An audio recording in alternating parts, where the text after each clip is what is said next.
Bonjour, Bonjour, ça va bien? ça va et vous? Très bien, merci.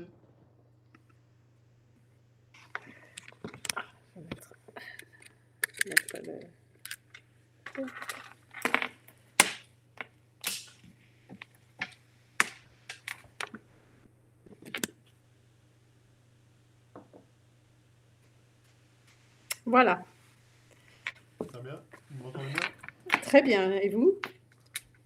Oui, c'est bon. Tout va Ouais. bien. Voilà, je suis désolée de ne pas être revenue vers vous avant. Il n'y a pas de... Ouais, ça c'était, va. c'était l'été. Ben, c'est juste le bon moment parce que je reviens d'un stage où on a justement fait un travail sur une de méditation qui ressemble beaucoup au cœur jumeau. Ouais. Mhm, mhm. Donc vous allez pouvoir. Donc vous avez des questions? Vous voulez que je vous explique comment voulez-vous procéder? Bah ouais, à la base, c'était pour des explications, parce que c'est vrai qu'on a tendance à dire qu'il vaut mieux faire du sport avant, par exemple. Oui, il faut faire du sport. On a quelques exercices qu'on fait régulièrement avant. Donc, on fait des exercices avec les yeux, ce qui fait nettoie l'ashna. On fait des exercices avec le cou, ce qui nettoie la gorge. On fait des exercices avec le tronc ça nettoie le cœur et le plexus solaire. En fait, on se nettoie complètement tous les chakras avant avec une série d'exercices qu'on fait qui sont, il y a les yeux, le cou, le tronc supérieur, ensuite le bassin, ensuite voilà, les jambes et puis les bras. Voilà. C'est tout organisé, c'est tout suggéré. Pourquoi on fait ces exercices avant? Parce qu'on nettoie et comme ça euh, l'énergie qu'on va recevoir pendant la méditation va pénétrer dans un corps qui est propre. Si ça pénètre dans un corps qui est encore plein d'émotions, plein c'est pas seulement un nettoyage physique, c'est aussi un nettoyage du corps astral et du corps mental. Si on n'est pas propre avant la méditation, on aura des méditations qui vont être très douloureuses, quoi. On va avoir des résurgences d'émotions, on va avoir des choses comme ça. Ouais, c'est ce Ce qui m'est qui, arrivé la semaine dernière, j'avais vraiment mal à l'épaule, ouais, ouais. ça ravive certaines douleurs. Et on fait les mêmes sets d'exercices après. Pourquoi on le fait après? Parce que ça aide à assimiler l'énergie spirituelle qu'on a reçue et ça aide à vraiment pénétrer dans toutes les cellules et ça vous aide surtout à ne pas être congesté. C'est-à-dire, si vous ne faites pas des exercices après les méditations, petit à petit, votre tête la congestion qui va être autour de votre tête va être de plus en plus forte et ça va générer des maux de tête, des maux de dos, des inconforts physiques. Et ça peut aussi faire, ça peut aussi provoquer des moments de tristesse après, ça peut provoquer. Donc tout ça, ça a été étudié par Maître Choa Kok Sui pour que on puisse évoluer spirituellement de façon sécurisée. Très intéressant, oui. Et les... Mm. Parce que je fais de l'hypnose avec les yeux, du coup, ça consiste en quoi l'exercice avec les yeux, ouais? On tourne les yeux 12 fois dans un sens. Donc 12 fois d'abord vers la droite, ensuite 12 fois vers la gauche. D'accord, ouais. Pourquoi 12 fois vers la droite d'abord? C'est parce que ça active les chakras des yeux, mais surtout le Ajna. Et comme il est activé, il va se nettoyer plus facilement. Les 12 qui suivent dans le sens inverse des aiguilles d'une montre, en fait, c'est pour faire expulser tout ce qui est sorti grâce à l'énergisation du chakra avant. D'accord, ouais, ouais, ouais, puisque ça joue sur les nerfs, du coup, effectivement, ouais. Mhm, mhm. Tout le nerf vague qui est relié là. Ah, ah perdu le net. Mhm. Voilà. Ah, Voilà. Oui, vous disiez? Euh, Bah ça joue sur le nerf vague finalement, parce qu'il est connecté au... Les yeux sont connectés au nerf vague, Mhm. Oui. Et puis, bon, ça c'est pour avant. Donc, on fait toujours avant et après. Et surtout, nos professeurs disent, si vous n'avez pas le temps de le faire avant, bon, ben, nous, on fait quand même. ouais.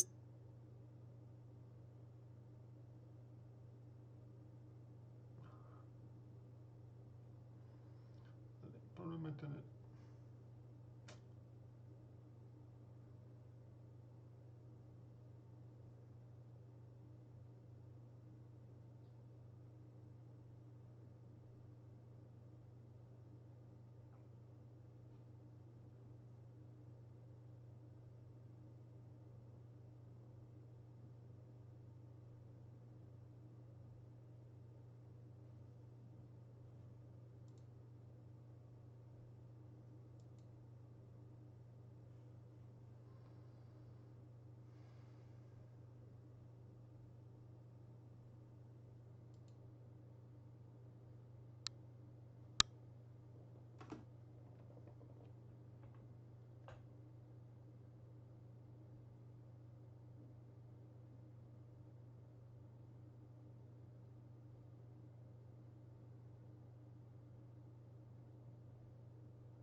What's up?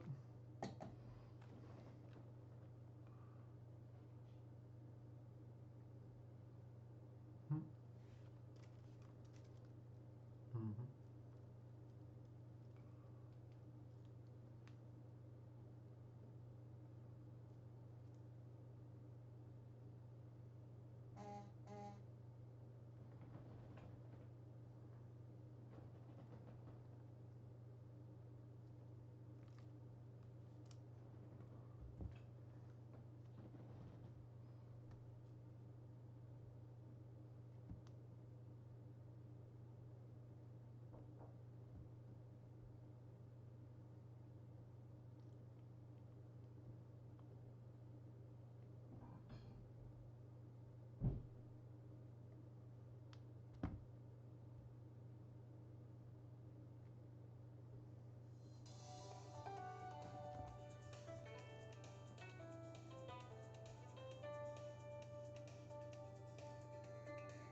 Oui. Ah ouais. Voilà. Très bien. Ouais. Bon, il y a un problème de plus d'internet, là. Ouais, c'est chez moi en fait, on est en train de changer la box, donc c'est un peu, ouais. Ah, bon, voilà. On va continuer avec WhatsApp. Très bien. Voilà. Donc on en était donc aux yeux, on fait le nettoyage. Mhm. Ensuite, il y a l'idée donc de la connexion au... Est-ce que donc Par la couronne. par le coronal, est-ce qu'il y a comme il y a une visualisation ou quelque chose à faire par rapport je sais que chez les taoïstes, par exemple, ils ont tendance à visualiser la lumière violette ou en se connectant aux étoiles. Non. Non, il n'y a pas Il de n'y a ça. pas de visualisation. Ce qu'on fait quand on commence la méditation, on nous demande de nous rappeler d'un événement heureux. Donc, on active notre cœur, on revit cet événement heureux, parce qu'on ressent le chakra du cœur qui commence à s'ouvrir et à s'animer. Et puis ensuite, on ouvre le chakra de la couronne. Là, pareil, on le stimule pour qu'il se mette en route. Et puis ensuite, dans la méditation, on fait d'abord des bénédictions bénédiction avec les mains, donc sur la terre qui est juste devant nous, en se servant d'abord de la couronne, d'abord du cœur, ensuite de la couronne, et ensuite des deux ensemble. Voilà. Et il n'y a pas de visualisation. La visualisation, c'est l'énergie qu'on a, c'est les émotions qu'on a. Par exemple, on va animer le cœur en disant, voilà, on se sert de la prière de Saint François d'Assise pour une prière universelle, en disant, voilà, Seigneur, là où il y a la haine, laisse-moi semer l'amour.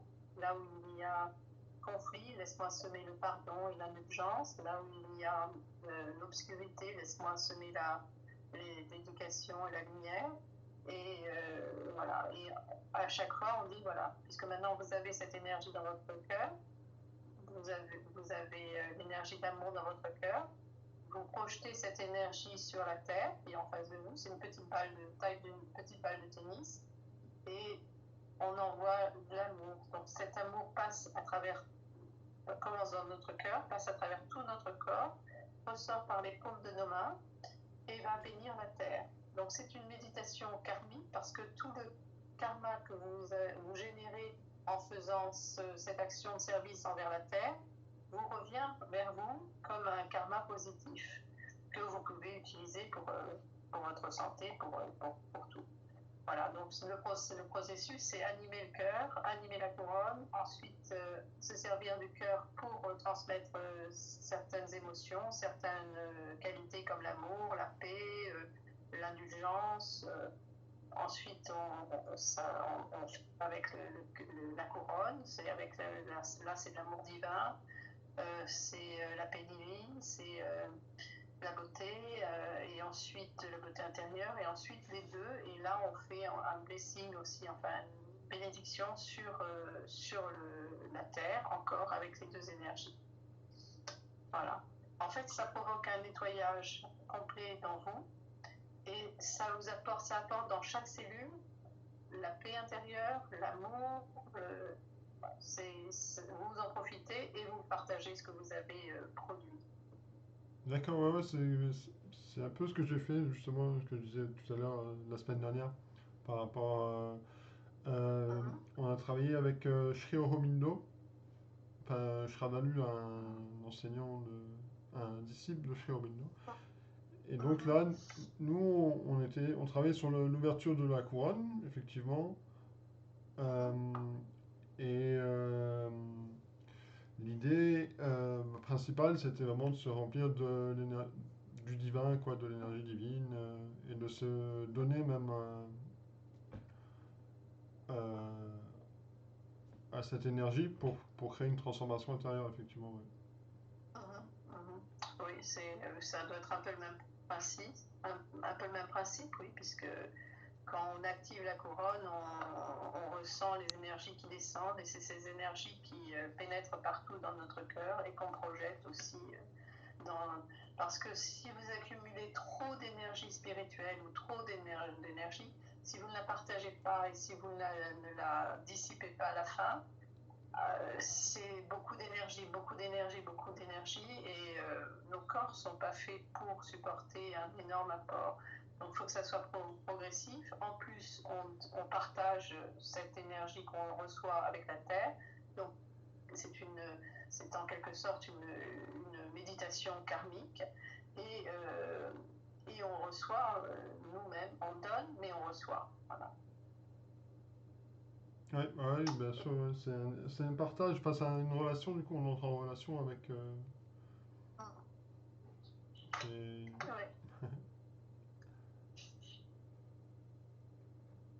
Ouais, c'est... Et ça apporte une paix intérieure.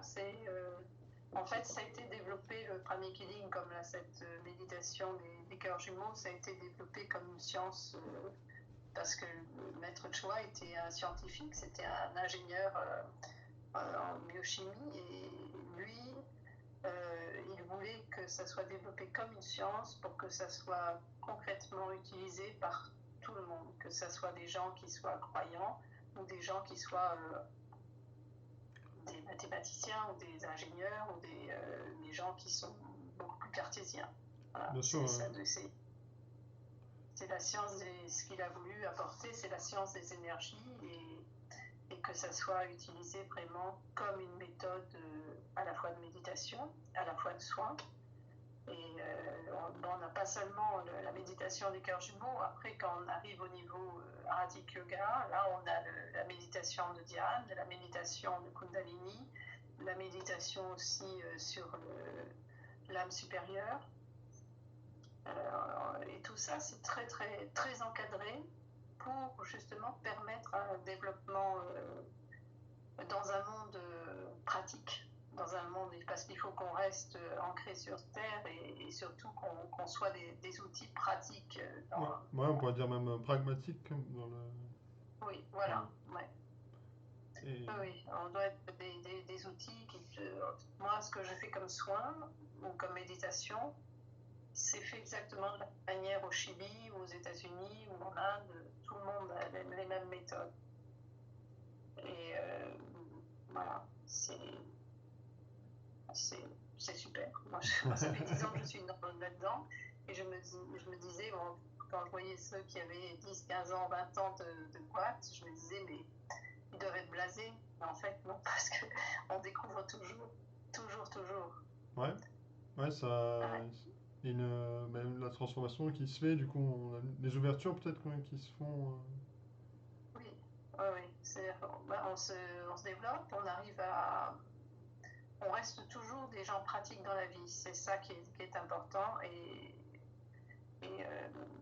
on aide parce que le soin qu'on fait, c'est du service, c'est du service à l'humanité. Bon, il y en a qui sont payants, mais le but d'apprendre, c'est de pouvoir soigner le plus de gens possible. Et le but d'apprendre, c'est de pouvoir se soigner soi, soigner sa famille, soigner ses amis et tous les gens autour. Bien sûr. On n'a pas besoin de devenir thérapeute professionnel pour pratiquer. D'ailleurs, la plupart des gens qui font du pranic healing ont leur métier à côté. Il y en a qui font que ça, mais il y en a une bonne partie qui fait ça en plus, quoi. Ouais, parce que c'est... Disons, en tant que thérapie pure et dure, c'est compliqué de monétiser ça. Les gens, ils comprennent pas forcément... De plus en plus, hein, ouais, quand même. ouais. Il y a une ouverture d'esprit peut-être qui se fait, Oui, la prochaine étape par exemple, que moi je voudrais franchir, c'est d'aller dans les hôpitaux, dans les services d'oncologie, pour présenter nos méthodes pour les gens qui font de la radiothérapie, par exemple, pour soulager les gens qui font de la chimiothérapie et qui ont des gros malaises, des gros vomissements, des trucs comme ça. Ouais, les vertiges. Ça, c'est, par exemple, la radiothérapie, je l'ai fait à une personne qui avait son sein en lambeaux.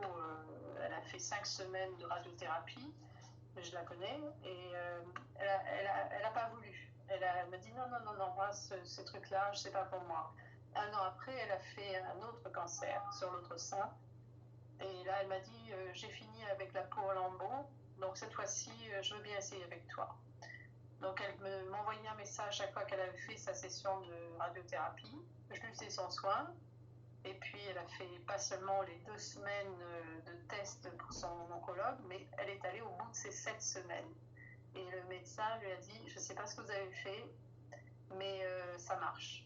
Donc c'est un soin qui demande 5 minutes à tout casser. 5 minutes. Et 5 minutes pour pouvoir arriver à la fin d'un traitement médical qui est des fois mis de côté parce que les gens ont la peau en lambeaux ou ne supportent pas. Ça, c'est des traitements d'accompagnement. Mais il y a aussi les traitements pour les gens qui ont les cancers. On fait des thérapies. Là, en général, on est 2 ou 3 thérapeutes ensemble et on soigne les gens comme ça. Ça aide. Voilà. On fait pour des protocoles pour tout. Voilà. Mais enfin, vous, ce qui vous intéressait, c'était la méditation des cœurs jumeaux. Ouais, bien sûr, ouais. C'était parce que c'est quand même, elle est curieuse quand même. C'est vrai on sent qu'elle est très efficace. Vous avez parlé d'autres méditations. Est-ce qu'il y en a une qui transforme plus l'être encore Oui. alors là, avant Haratik Yoga, il y a la méditation sur l'âme supérieure, ou celle qu'on appelle sur la perle bleue, Blue Pearl en anglais, et là, on crée un état dans le corps pour nous permettre de monter et de vraiment prendre contact avec notre âme supérieure. Bon, tout le monde a des résultats différents, mais celle-là aussi, elle est très encadrée. Et à la fin de cette méditation, qui génère énormément d'énergie au niveau de la couronne et de la tête en général, puisque une bonne partie se passe dans la tête directement, là, on nettoie, on enlève l'énergie, on la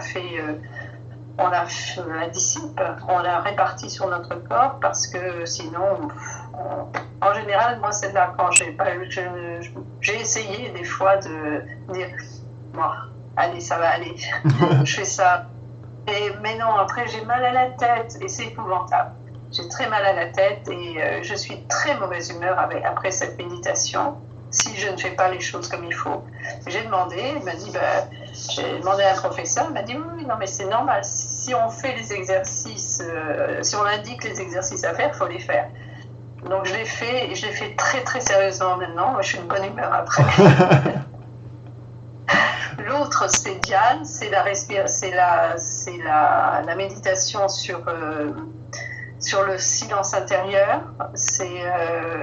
Là on apprend à faire le vide et le vide complet à l'intérieur. Alors c'est aussi par des mouvements et c'est des méditations actives. Et puis la Kundalini, parce que la Kundalini, celle-là, c'est une génération de circulation des chakras. Après, une fois qu'on est haratique, chaque fois qu'on fait ce genre de méditation, on fait vraiment les exercices. On a d'autres exercices comme les Tibétains pour vraiment faire entrer davantage et apprendre à stocker les énergies spirituelles à l'intérieur pour avoir davantage de force, pour avoir davantage de performance au travail, ou de performance dans la vie, meilleure santé aussi. Mais on apprend à stocker cette énergie spirituelle. Il y a des trucs. D'accord. Donc elle se stocke dans le système nerveux, dans le corps? Non, elle se stocke dans certains chakras, dans les cellules, enfin voilà. Et ça, quand on fait Haratik Yoga, donc on introduit ces deux nouvelles méditations, Dhyan et Kundalini, parce que c'est un développement spirituel qui va aussi avec un développement physique et qui va aussi de pair avec un développement mental et émotionnel. Comme ça, eh bien, tous les corps, donc le corps astral, le corps mental, le corps physique, va évoluer en même temps. Et vous aurez un corps qui va être de plus en plus performant aussi. Et qui va résister, et qui va non seulement résister, mais qui va pouvoir accumuler et qui va pouvoir digérer toutes ces énergies spirituelles. Ouais, Après, il parle de la construction d'un corps de lumière aussi. Nous, on parle de la construction d'un corps Golden Body, le corps en or. D'accord, ouais. On stocke l'énergie. C'est ce que les taoïstes appellent ça le corps immortel, je crois. C'est ce qui développe quand on fait ces méditations, quand on fait cette pratique Haratik Yoga, on développe ce qui s'appelle l'Antakarana. Donc l'Antakarana, c'est la connexion. Non, ça part de là. Non, ça part vraiment de là, et ça, c'est vraiment pour. En fait, on fait un pont entre nous, l'âme supérieure, et après l'âme supérieure fait un pont avec le reste. Et c'est parce qu'on permet une évolution pour nous, mais on permet aussi une évolution pour l'âme supérieure en même temps. Donc l'Antakarana, c'est la connexion au monde spirituel qui est beaucoup plus intense, et là elle passe par l'âme supérieure. Oui, c'est intéressant. J'avais cherché sur l'Antakarana, j'avais pas trouvé d'informations, effectivement. On en parle pendant les cours, on en parle pendant pendant les cours en général de ça. C'est pas dans les manuels, c'est pas sur notre site, je pense. Ouais, on ne trouve pas grand-chose sur Internet là-dessus.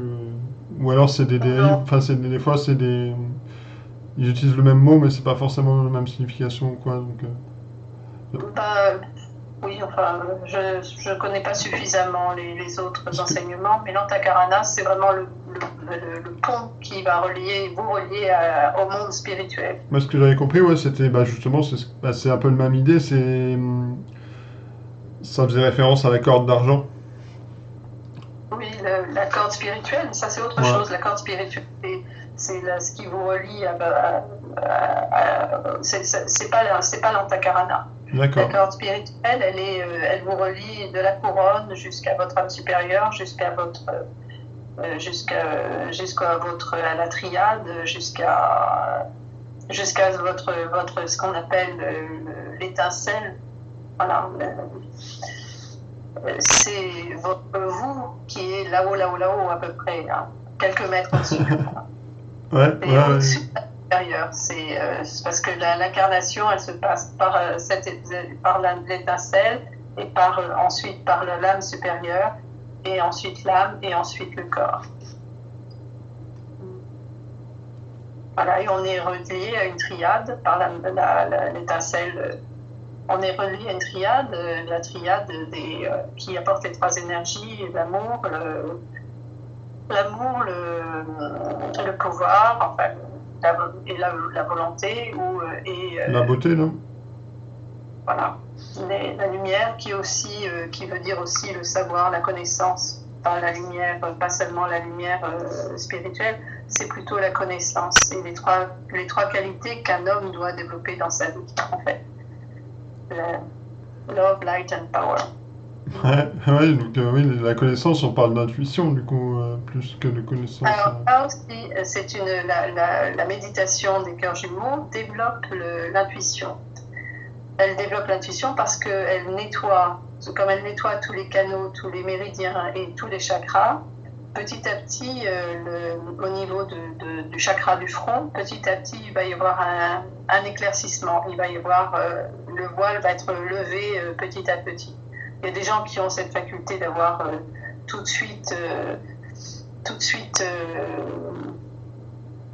l'intuition, quoi, parce que en fait, c'est vrai, l'intuition, on a tous quand on est, plus ou moins, mais on en a tous, de toute façon.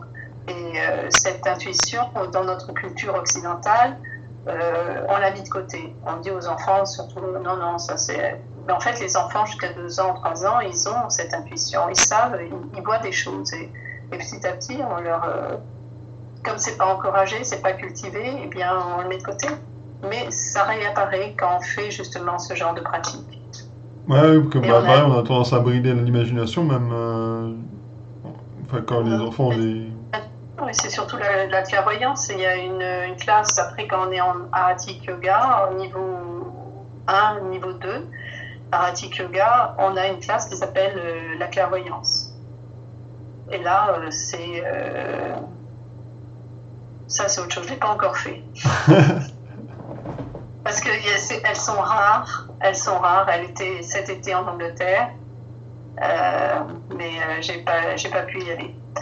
Voilà, mais c'était pas le moment, sans doute. Ouais. Mais il y a des gens moi j'ai des amis qui traversent le pays, la terre, pour aller suivre des cours. Il y avait cet été, il y avait un cours qui s'appelait Appliquer les technologies spirituelles pour le business. Ouais, 12 heures d'avion pour aller suivre un cours, c'est bien.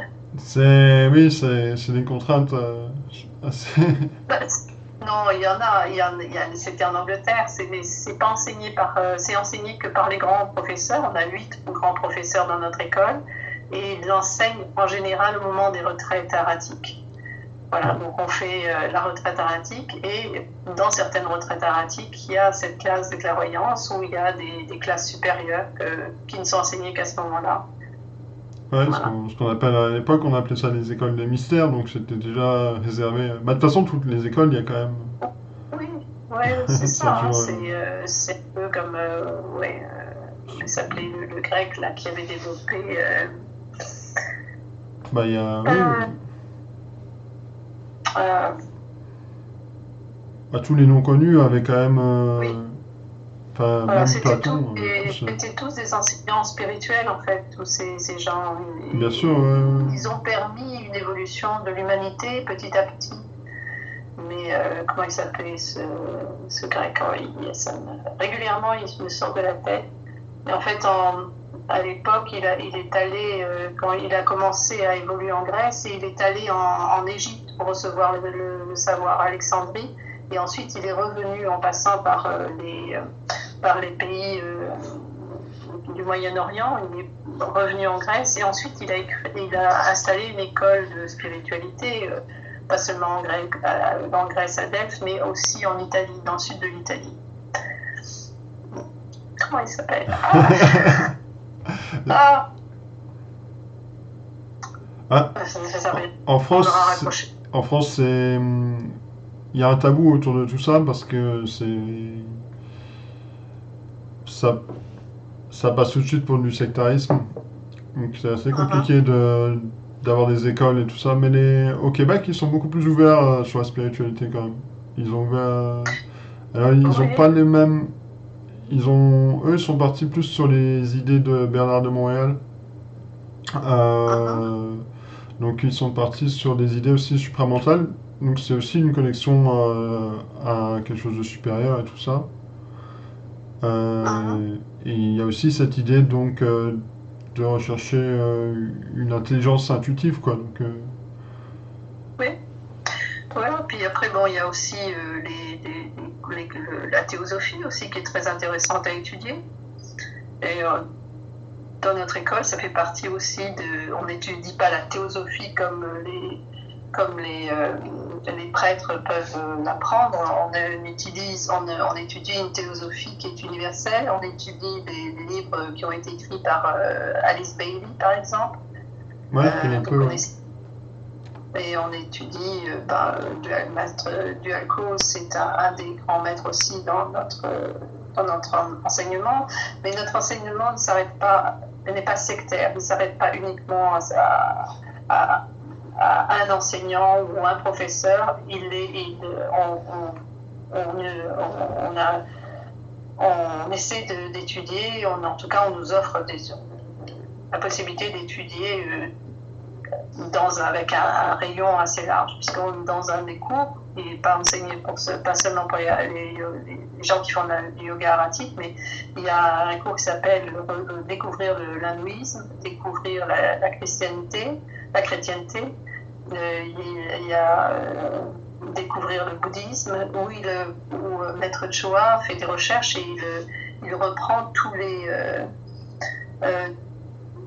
par exemple, il reprend, puisque c'est dans la christianité que je connais un peu mieux, il reprend par exemple la prière du Notre Père. Et il te dit, voilà, le secret de la prière du Notre Père qu'on récite régulièrement dans les églises et qu'on récite, je ne sais pas quelle est votre religion, ni si vous en avez, mais en fait, c'est un mini Kundalini. D'accord. Parce qu'il vous explique, voilà, quand vous dites Notre Père, ça fait tilt sur le chakra de la couronne, ensuite ça passe ailleurs, ensuite ça circule dans le corps comme ça. Ah, le signe de Parce croix que finalement. chaque mot a vraiment une signification qui touche un organe, qui touche un chakra, qui touche quelque chose. Et quand on l'a fait à fond, comme il l'explique, et puis il explique aussi tous les secrets des religions, tous des secrets. On fait des pratiques sans savoir quelle est la racine de la pratique. Surtout au niveau des religions, parce qu'il y a eu beaucoup d'altérations. Oui, de changement, mais d'évolution aussi. Mais la religion était comme ça. Les prêtres connaissent beaucoup plus que nous, on nous enseigne, c'est clair. Mais parce que l'humanité n'était pas prête. L'humanité était prête pour avoir une ligne de conduite, mais pas encore ce qui est derrière cette ligne de conduite. Pas encore ce qui était. Maintenant, c'est petit à petit, dans beaucoup d'écoles spirituelles, il y a vraiment un enseignement, une explication sur le sens des choses, le sens des pratiques, le sens des. on est beaucoup plus ouvert qu'il y a 50 ans, hein, c'est clair. Ça évolue vite, oui, effectivement, bien sûr. Alors, Ouais. moi, je travaille sur la méditation psychique. C'est avec un... Le concept est très simple, c'est de concentrer l'esprit sur lui-même. Euh, on retrouve cette idée déjà dans certains yogas. Dans la méditation, l'idée de... dans le bouddhisme, par exemple, on pourrait appeler ça ce qu'ils appellent la vacuité, un petit peu l'idée de se couper du monde pour être vraiment dans son intériorité. Donc ça, c'est vraiment le principe même de... Et du coup, il y a cette idée-là. Et il y a une idée aussi dans l'hypnose. Dans l'hypnose, on a tendance à ralentir le cerveau pour faire émerger le subconscient. Et ce qu'on se rend compte, c'est que depuis une dizaine d'années, il y a un nouvel type d'hypnose qui est en train d'émerger, qui consiste finalement au lieu de ralentir le cerveau, à l'accélérer. C'est-à-dire qu'on connaît un peu les ondes alpha, gamma, bêta, et le but, ce serait de monter le cerveau en gamma, donc qu'il soit hyperactif finalement, pour finalement passer des sensations sensorielles à extrasensorielles. Donc, donc il y a cette idée-là, et c'est pour ça que vous avez dit tout à l'heure que oui, le cerveau travaille dans toutes les méditations, il y a cet effet-là Oui, on voit d'ailleurs, on voit que le cerveau travaille et on a l'esprit plus clair, l'esprit plus lumineux, on peut dire ça comme ça. C'est la clarté. Oui, plus lumineux, plus clair, et puis surtout, oui, ça nettoie, ça donne les idées claires. Surtout la Diane, elle donne vraiment des idées complètement claires. On sait qu'on doit faire telle tâche, A, B, C, D, etc. C'est tellement clair, et ça devient, on a l'impression que le cerveau apprend à se structurer, apprend à s'optimiser. Et on a une rentabilité dingue après Diane. Enfin, ça, c'est une méditation que j'aime bien. Chacun ses préférés. Moi, j'ai mis du temps à vraiment comprendre et vraiment faire la méditation des cœurs jumeaux, de plonger les deux pieds dedans, si vous voulez. Moi, il me fallait quelque chose, je comprenais pas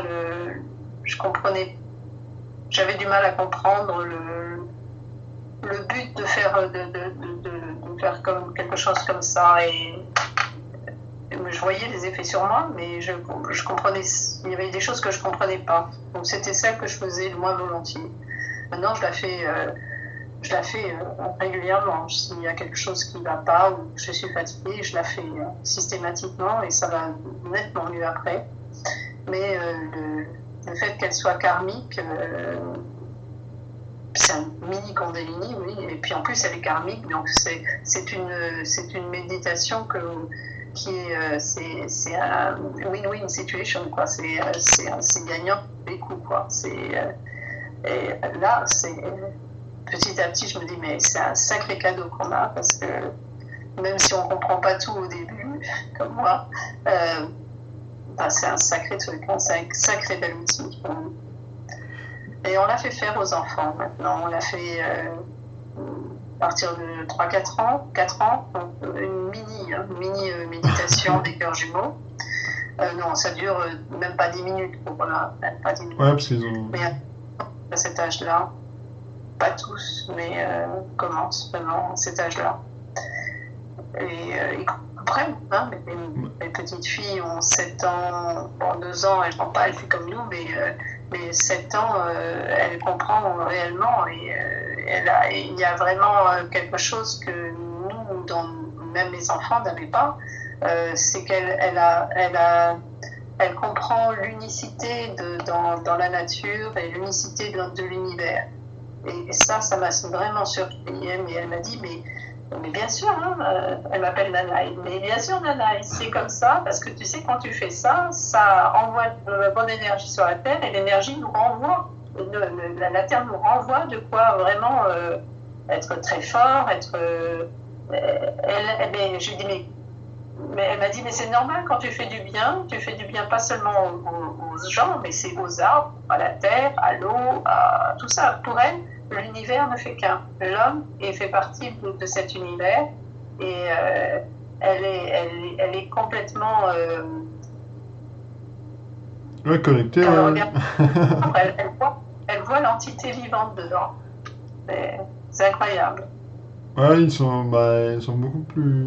Les nouvelles générations, on a tendance à dire. Il y avait quoi la génération Ouais, cristal ils et sont tout plus ça? heureux. Ouais, ils sont plus ouverts à. Mhm. Que... Après, il y a. Ça peut dépendre aussi des personnes, mais c'est vrai que quand on est petit, généralement, on a une plus grande facilité de. Même pour se souvenir des vies antérieures, on sait qu'il y a beaucoup d'enfants qui racontent des choses qui viennent de leur vie antérieure. Mhm. On a beaucoup de cas comme ça où ça s'est avéré Ouais, parce que complètement. leurs filtres sur leurs chakras ne sont pas encore formés. Ouais, voilà, ils ont pas encore. Ils ont pas oublié en fait, tout simplement. Mhm. C'est Oui, oui. en Mhm. quelque sorte. Oui, surtout à la naissance.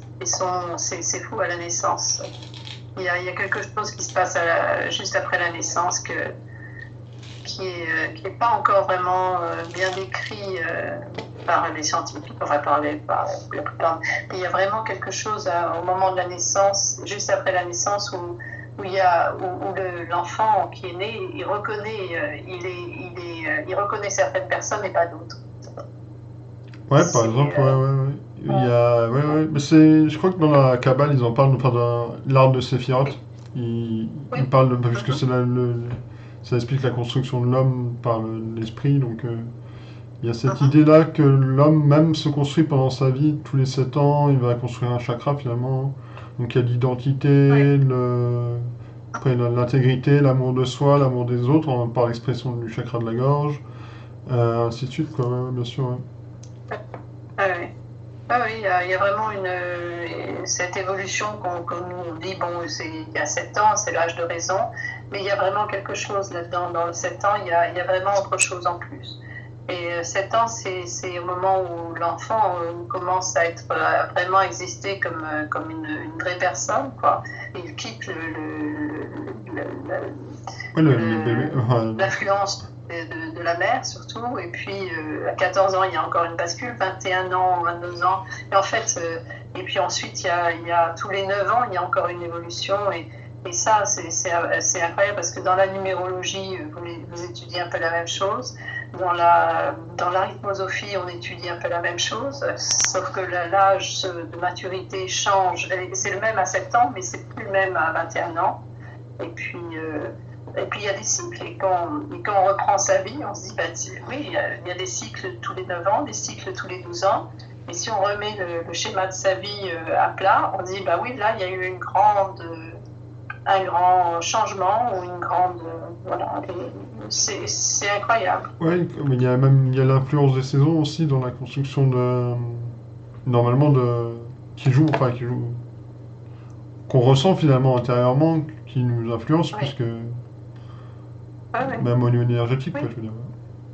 Et il y a la plupart des pays d'Asie, moi, ceux qui ont des saisons, ils vivent avec les saisons. Au Japon, on vit avec les saisons.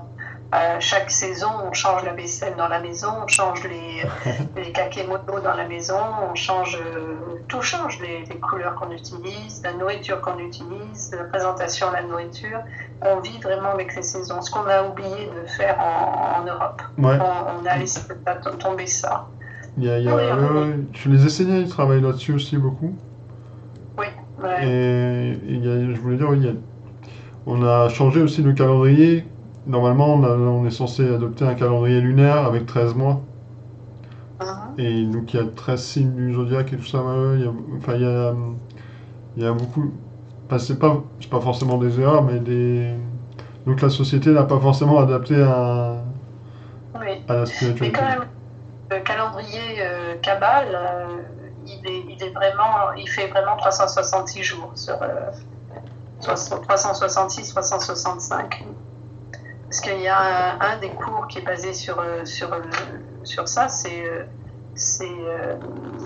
faire du management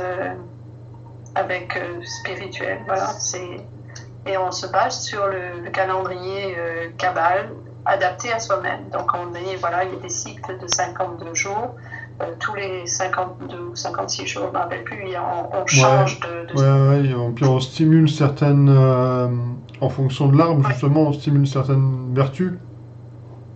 Voilà, il y a certaines vertus. Par exemple, il y a le cycle de Saturne qui est juste avant l'anniversaire. Donc à cette période avant l'anniversaire, je ne comprenais pas pourquoi c'était, avant de faire ce cours, je ne comprenais pas pourquoi il y avait souvent beaucoup de malaise, beaucoup de choses. En fait, c'est une période qui vous est offerte pour travailler votre karma.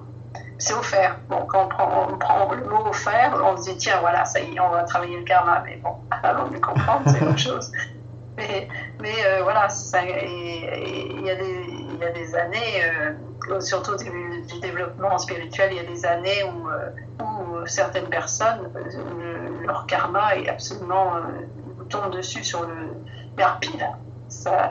Je sais que moi, ça commence le 11 juillet, et bien le 11 juillet, pile, il y a un changement terrible. Et maintenant, ça va mieux. J'entreprends rien avant. C'est pas un moment où je fais des voyages, c'est un moment où je reste calme, c'est un moment où je réfléchis. Et c'est un moment où justement il y a un changement, une analyse de la vie et certains changements, certaines transformations qui sont consciemment faites. C'est un cadeau en fait.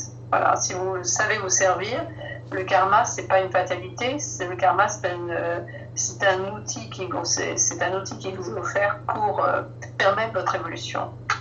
Ouais, bien sûr, parce que c'est ce qui nous fait prendre conscience finalement. Ouais. Voilà. en personne meilleure. Ouais, non, c'est sûr que c'est fou. C'est fou. Et 5 jours avant mon anniversaire, c'est entre 7 et 5 jours. Mais en général, c'est 7 jours, il y a un changement. Et 5 jours, il y a un super changement. Tout va bien. C'est peut-être pour ça que il y a beaucoup de gens qui vivent leur anniversaire de manière reculée, je dirais. Parce que... généralement, on n'aime pas trop voir le temps passer, tellement qu'il passe vite. Oui. Peut-être que des fois, ça donne le vertige de regarder en arrière. Des grands-oncles qui refusaient de fêter leur anniversaire. En fait, quand on comprend l'histoire qu'il y a derrière, c'est qu'il y avait une évolution et juste avant, il y a tellement de choses qui se passent qu'on n'a plus vraiment envie de fêter son anniversaire parce que c'est une accumulation de fardeaux, de choses. Ouais, par exemple. Et on ne sait pas travailler, on arrive le jour de son anniversaire, on a des kilos d'être calme sur le dos. Et là, je comprends que je comprenais pas avant. Maintenant, je me dis, peut-être que si ça se trouve, c'était ça. Il avait trop sur la patate, donc c'est diète. On dit que c'est le meilleur moyen de ne pas vieillir aussi. Oui, les années elles sont là, c'est compté. Mais quand même, quand vous faites aratique, si après vos méditations, vous faites les 5 tibétains, qui en fait sont plus que 4 si vous faites l'aratique, c'est une... je ne sais pas si vous avez lu le livre sur la fontaine de jouvence. Non. C'est un Américain qui l'a écrit, c'est au début du siècle dernier. Il est allé en Inde, il est allé au Tibet et pour chercher ce qui était la source de la jeunesse. Et il a cherché, puis il est resté quand même une vingtaine d'années dans cette région. Et il a appris les 5 tibétains. Et quand il est revenu aux États-Unis, il a fait des sessions. Il était à côté de Los Angeles. C'était un colonel, je crois. C'est un militaire et il a appris aux gens, parce que tout le monde, quand il est revenu, lui a dit, mais vous n'avez pas pris 20 ans, vous avez pris même pas 5 ans, vous êtes même plus jeune que quand vous êtes parti. Alors il a enseigné ça dans l'Ouest. Et il en a fait un livre, et c'est les 5 tibétains. Vous pouvez regarder sur YouTube, là, Les 5 tibétains Oui. sont enseignés. Alors pourquoi nous c'est que 4? C'est parce que le premier, si vous avez fait votre méditation, des méditations très fortes comme le Dhyan ou Kundalini ou des méditations dans la pratique karatique, là, la première partie où vous devez tourner 12 fois sur vous dans un sens, 12 fois sur vous dans un autre, vous ne la faites pas. Ouais. C'est déjà fait, vous avez déjà nettoyé, fait tourner tous vos chakras et énergisé, et nettoyé et réénergisé. Donc vous n'avez pas besoin de faire cette partie. Par contre, le reste, c'est vraiment apprendre à faire circuler les énergies dans votre corps pour les balancer et pour. Et c'est vrai qu'on reste quand même assez jeune quand on arrive à le faire. Ah ouais, bah ouais, c'est vrai que ça booste, quoi. C'est assez sportif. Ça fait son petit sport. Ah oui, en fait, j'avais mis mon téléphone au début parce me disant, mais quand même, il faut que je vois combien d'énergie je dépense. Donc je le faisais avec ce téléphone dans la poche. Mais c'est fou, le cycle des mouvements qu'on fait le matin. Donc le Haratik Yoga, pourquoi ça s'appelle Haratik Yoga? C'est parce que c'est une synthèse de 7 sortes de yoga.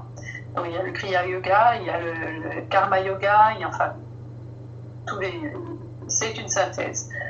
Donc il y a les mouvements, il y a les respirations, il y a les méditations, il y a le travail sur le développement, la construction de la personnalité, la construction du caractère plutôt, du caractère building. Et tout ça, fait les uns à la suite des autres, ça permet à la fois de développer le corps, à la fois de développer la partie spirituelle, à la fois de développer le mental et à la fois de contrôler, apprendre à contrôler et à manager les émotions. Voilà. Donc c'est très complet en fait. Ouais, bah déjà, chaque yoga est déjà très complet. Donc en plus, on les assemble. Alors, on va pas se pencher uniquement sur un. On a ce cycle de 7 yogas qui sont bien organisés dans la pratique. Donc on fait du début à la fin et de ce fait-là, on n'en fait pas plus d'un que de l'autre. On développe tout en même temps, tous Ouais, les uns pour les autres. et pour avoir un équilibre, une harmonie, tout ça. Voilà. Effectivement. Si on fait bien les choses, normalement, on a un développement harmonieux. Ouais. Après, il y a ceux qui font, par exemple, trop de méditation de Kundalini sans respecter certaines choses, enfin, de nettoyage avec des exercices, et puis la répartition des énergies, l'exercice après aussi qui stabilise les énergies de la Kundalini, enfin qui ont été développées par la Kundalini. Si vous faites mal, vous développez ce qu'ils appellent le syndrome de Kundalini. C'est-à-dire que vous avez beaucoup trop d'énergie spirituelle et votre corps craque. Le corps physique ne suit plus. Donc vous allez tomber malade, vous allez avoir des indigestions terribles et puis vous allez surtout avoir un comportement des fois émotionnel qui est complètement hors de proportion, J'avais quelqu'un je partageais la chambre avec quelqu'un pendant un stage justement qui avait eu un accident de Kundalini, on va dire. Et apparemment, ça a été tellement violent qu'il n'avait même pas osé me raconter parce que justement, ça avait gâché plus de 3 ans de son existence à retrouver quelque chose. Oui, c'est ce qu'on apprend aussi à faire. C'est quand on nous apprend le yoga haratik, on dit voilà, maintenant si vous avez tel et tel symptôme, et le syndrome du Kundalini, vous demandez à quelqu'un de vous soigner, donc on fait des soins. Ou bien vous avez des méthodes comme ci, comme ça, voilà, on sait exactement quoi faire. Et puis surtout arrêter là, les pratiques de méditation pendant quelques jours. Voilà. Parce que ça peut être lourd quand même. Parce que si on se remet trop tôt à faire la pratique haratique ou les méditations, ça repart. Ouais, bah ouais, ouais, c'est déjà bien d'avoir de l'énergie, c'est bien. C'est vrai que pendant un moment, j'étais un peu Mhm. à la limite du burn-out, on va dire, et du coup, c'est vrai que j'ai dû reconstruire énergétiquement, Mhm. retrouver de l'énergie. Enfin, c'est... Mhm. Donc ça fait partie aussi de la personnalité qui a tendance à partir un peu dans tous les sens. C'est un peu contrôler. Oui, c'est parce que vous êtes intéressé par tout. Enfin, Ouais, par exemple, ouais, ouais. Enfin, oui, c'est surtout une soif de connaissances des fois qui... Mais bon, ouais, c'est compliqué ouais, de trouver les bonnes informations, d'aller au bon endroit au bon moment, tout ça. ouais. Voilà, il faut faire attention parce que on m'a raconté des trucs sur la pratique du Kundalini, par exemple. On fait faire n'importe qui comme ça, et ben, ça peut s'avérer dangereux pour les gens qui le pratiquent comme ça, parce que tout le monde n'est pas au même niveau d'évolution et tout le monde n'a pas le même degré d'assimilation des énergies et ça peut partir en... Ouais, le corps peut Ça, peut-être des fois ne supporte pas la charge, ouais, bien sûr. bien sûr, on peut avoir pas seulement mal à la tête, mais des fatigues intenses aussi. Fatigue intense et là, ça peut durer longtemps, quoi, les fatigues intenses. Mm. Ouais, Voilà. très bien. Ah, je crois qu'on a fait le tour. Oui, oui, oui, oui, Enfin, il y a beaucoup de choses, c'est vrai qu'on a... oui, Pour y passer la des heures. méditation du mot, j'en ai découvert là, notre dernier cours de base qui était en mi-octobre. Euh, on avait un professeur, on a des professeurs qui viennent de Grèce parce que ils font les cours en anglais, mais on n'a pas de professeur en France encore. Donc il nous donne un coup de main pour démarrer Pranic Healing France. Et il nous a fait toute une explication que j'avais jamais entendue sur la méditation des cœurs jumeaux. Des choses Des choses différentes, c'est-à-dire... Ouais, peut-être différentes, plus profondes, plus approfondies, plus plus subtiles, du coup, ouais. développées. Ouais, bah, Ouais, d'accord. Peut-être c'est pas... c'était bon, j'ai appris. J'ai oublié des choses, mais j'ai appris quand même aussi. c'est pas forcément une Mais interprétation, je veux dire, c'est donc plus... Parce que à ça chaque peut... fois, on apprend. Je ne sais pas pourquoi, mais à chaque fois, bon, le cours de base, c'est pas la première fois. Je l'ai fait il y a 10 ans et je l'ai refait de temps en temps, mais pas avec beaucoup d'intérêt. Et en fait, c'est le cours le plus. C'est vraiment un cours de base, c'est vraiment celui qui structure tout le reste. Et il y a tellement d'informations dans ce cours de base qui est incroyable que je redécouvre. Et maintenant, voilà, à chaque fois, j'assiste, et puisque c'est moi qui traduis dans le cours de base. Donc, surprenant. Et tous les autres cours, c'est pareil. Quand je les refais, je me dis, mais t'as dit ça. Et là, c'est demain, non, c'est après-demain, c'est jeudi, il y a un cours de Super Brain Yoga, ici à Amsterdam. Moi, je suis à Amsterdam là pour l'instant.